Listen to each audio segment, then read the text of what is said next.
지금 현재 고통을 겪고 계시는 분이 여러분이시지만 가장 큰 고통을 겪고 있는 분들이 대장동 원주민분들 아니시겠습니까? 그래서 그분들의 목소리를 직접 듣고 지금 이 문제에 대해서 어떻게 생각하시고 그리고 바라는 해결책이 있다면 어떤 것들이 있는지 현장의 목소리를 들으러 이렇게 찾아뵙게 됐습니다.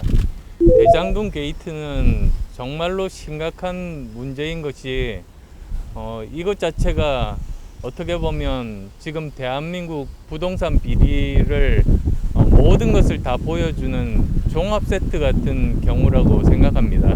그리고 또 이곳뿐만 아니라 우리나라 전역에 다른 곳에도 이런 일이 있을 가능성이 있기 때문에 이번 문제를 반드시 제대로 진상을 규명하고 책임자를 처벌하고 그리고 부당이익금을 환수하는 것이 무엇보다도 중요합니다.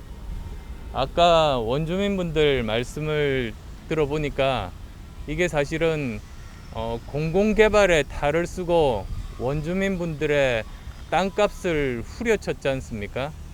그래 놓고는 또 민간개발의 이름으로 부동산 상한제 적용을 받지 않고 또 폭리를 취했습니다.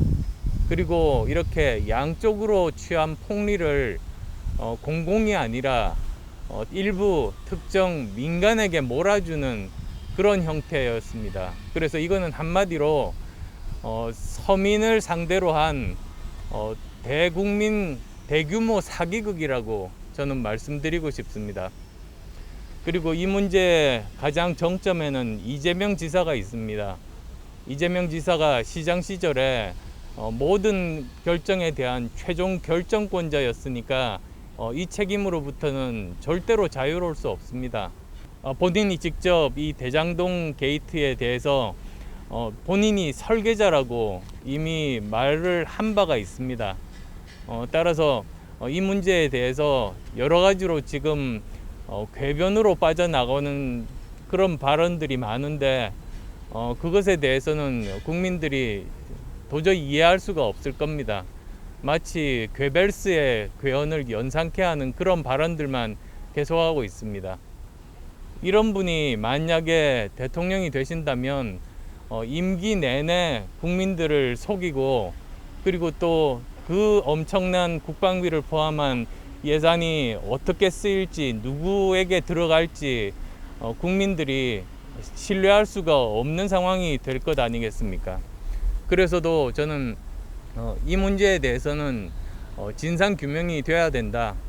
그리고 특히 특검을 통해서 이 문제를 해결해야 된다는 생각을 가지고 있습니다. 지금 현재 경찰이라든지 또 검찰에서 수사를 하는 과정이 굉장히 지지부진합니다. 시일이 이렇게 오래됐는데도 최종 결정권자였던 이재명 지사에 대한 소환도 없고 그리고 지금 이미 밝혀진 여러 주동자들에 대해서도 휴대폰 압수 같은 것들도 이루어지지 않고 있습니다. 그래서 이런 부분들을 보면 더 이상 검찰, 경찰의 조사는 신뢰할 수가 없습니다.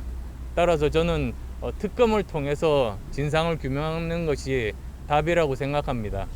그리고 또 오늘 간담회에서도 나왔습니다만 지금 현재 부당이익에 대한 국고 환수뿐만 아니라 동시에 지금 피해를 당하신 원주민분들에 대해서 피해 보상을 어떻게 할 것인가에 대한 논의가 동시에 진행되는 것이 저는 시급하다고 생각합니다.